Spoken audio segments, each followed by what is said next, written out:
وهو اللي انتي لابساه ده ايه يا فنانة؟ مش برضو بيبين مفاتن جسمك؟ ولا ده مش انتي؟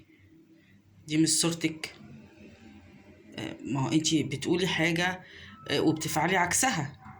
يعني انتي لابسة فستان برضو مبين جسمك، ومبين وبتبرزي فيه مفاتنك، وطالعة بتقولي انا ما بحبش كده، ما بحبش اللي بيلبس حاجة ويبين مفاتنه عشان مش عارفة ايه.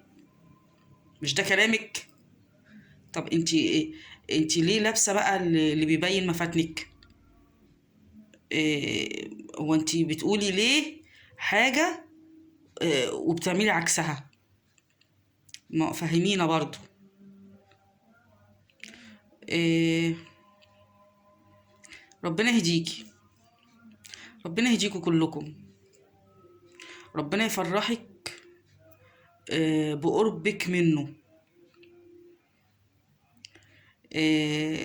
والله الدنيا مش مستاهلة، والله ما مستاهلة، ورايحة، ومهما بتعملوا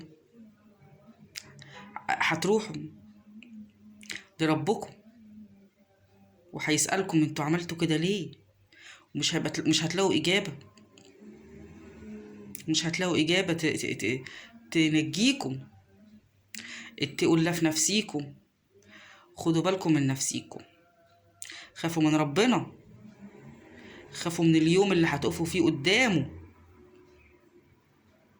ومهما بتلبسوا ومهما بتعملوا آه يعني مش هت مش هتاخدوا اكتر من اللي مقسوم لكم.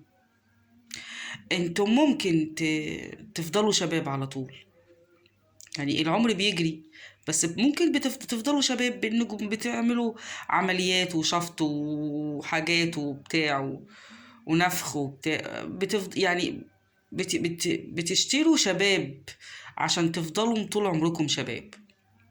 ده ممكن ماشي، لكن مفيش فلوس تشتروا بيها أعمار على أعماركم. العمر واحد وبيجري، وفي لحظة هتلاقوا نفسكم تحت وبتتسألوا. قربوا من ربنا، قربوا من ربنا أحسن لكم.